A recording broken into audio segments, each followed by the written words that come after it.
देश आजादी का 79वां जश्न मना रहा है, लेकिन आजादी के इस 79वें साल में कुछ सवाल हैं जो किसी आम इंसान को झकझोर देते हैं। उनमें से एक सवाल ये भी है कि क्या अपने बेहतर भविष्य के लिए स्कूल जाने वाले बच्चे सकुशल घर वापस आ पाएंगे। बीते कुछ दिनों से तो राजस्थान स्कूल की छत गिरने और दीवार गिरने के जैसे कीर्तिमान में स्थापित ही करने में लगा है। झालावाड़ में 7 मासूमों की मौत के बाद भी प्रशासन जितनी ढिलाई दिखा रहा है, सरकार और सरकार के मंत्री उतने ही मौज में दिख रहे हैं। शुक्रवार को जब देश स्वतंत्रता दिवस का जश्न मना रहा था, तो राजस्थान के 2 स्कूलों में छत गिरने की घटनाएं सामने आई। ये जो तस्वीरें हैं, यह है बूंदी जिले की, जहां स्वतंत्रता दिवस का जश्न मनाते समय सेंट पॉल स्कूल में एक गंभीर हादसा हो गया। यहाँ छत गिरने से 5 छात्रों को चोटें आई। घटना करीब सुबह 9 बजे की है, जब छात्र हॉल में सांस्कृतिक प्रस्तुति में भाग ले रहे थे। तभी अचानक हॉल की फॉल्स सीलिंग का एक बड़ा टुकड़ा नीचे गिरा, जिससे हड़कंप मच गया।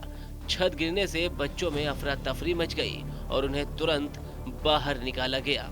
इस बीच स्कूल स्टाफ ने बच्चों को सुरक्षित निकालकर अस्पताल पहुंचाया। इसके बाद बूंदी अस्पताल में सभी घायल बच्चों को प्राथमिक उपचार दिया गया और फिर उन्हें घर भेज दिया गया। लेकिन 3 बच्चों के सिर पर गंभीर चोटें आई हैं, जो इस घटना की गंभीरता को दर्शाती है। इस मामले ने न केवल बच्चों की सुरक्षा को लेकर चिंता जताई है, बल्कि ये निर्माण गुणवत्ता पर भी कई प्रश्न खड़े करता है। इस हॉल का उद्घाटन केवल 12 दिन पहले हुआ था, जिससे स्पष्ट होता है कि निर्माण कार्य में कहीं न कहीं कोई बड़ी लापरवाही जरूर हुई है। ये स्कूल में 15 अगस्त का कार्यक्रम चल रहा था और लगभग समापन के निकट ही था, लेकिन वो म्यूज़िक वगैरह के वाइब्रेशन का अंदाज लग रहा है कि उसकी वजह से फॉल सीलिंग वाइब्रेशन से थोड़ी डिस्टर्ब हो गई और सेक्शन हटने से वो टाइल्स गिर गई उसकी वजह से बच्चे उसके नीचे तो नहीं बैठे थे, लेकिन थोड़े आसपास से उनको हल्की चोटें आई है। 2 बच्चों को टाँके आए हैं, 2 एक बच्चे को हाथ पे 2 टाँके, एक के सिर पे 3 टाँके और बच्चे सुरक्षित हैं। सभी को प्राथमिक उपचार के बाद घर भेज दिया गया है। आप मौके पर पहुंचे, किस प्रकार से कार्रवाई की जा रही है? हम मौके पे पूरा हमारा शिक्षा विभाग का प्रशासन, मुख्य जिला शिक्षा अधिकारी महोदय और मैं डीओ सेकेंडरी, मेरे साथ सारी टीम, सीबीओ कार्यालय की टीम और पुलिस विभाग भी था।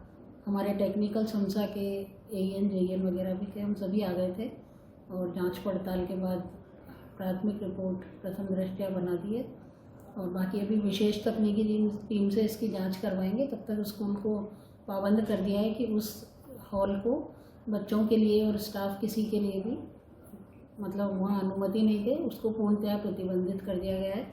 हॉल को सील करवा दिया गया है। घटना की सूचना मिलने पर प्रशासनिक अधिकारी मौके पर पहुंच गए। सदर पुलिस भी मौके पर पहुंच गई और मामले की जांच में लग गई। मौके पर पहुंचे शिक्षा विभाग के अधिकारियों ने सीलिंग के मलबे को जांच के रूप में शामिल किया और उसे जब्त कर लिया और उस स्कूल के हॉल को सीज करने की कार्रवाई की गई और आगामी आदेशों तक हॉल को सीज कर दिया गया। वह किसी प्रकार का कार्यक्रम वहां पर नहीं हो सकता। एसडीएम लक्ष्मी नारायण मीणा ने बताया कि सभी घायलों का इलाज समय पर करवा दिया गया था। गंभीर चोट किसी को भी नहीं आई। मौके पर पहुंचकर मामले की जांच की जा रही है।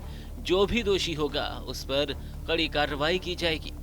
वहीं दूसरी घटना है उदयपुर की, जहां एक निर्माणाधीन स्कूल भवन का छज्जा गिरने से बच्ची की मौत हो गई, जबकि एक बच्ची गंभीर रूप से घायल है, जिसे अस्पताल में भर्ती कराया गया है। घटना जिले के कोटड़ा क्षेत्र के पाथरबाड़ी की है, जहां 2 बच्चियां बकरियां चरा रही थी।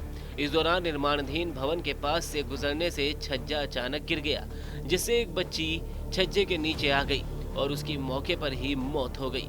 जैसे ही छज्जा गिरने की आवाज आई तो ग्रामीणों में मौके पर हाहाकार मच गया और बड़ी तादाद में ग्रामीणों की भीड़ जमा हो गई और घटिया निर्माण के आरोप लगाते हुए हंगामा शुरू हो गया।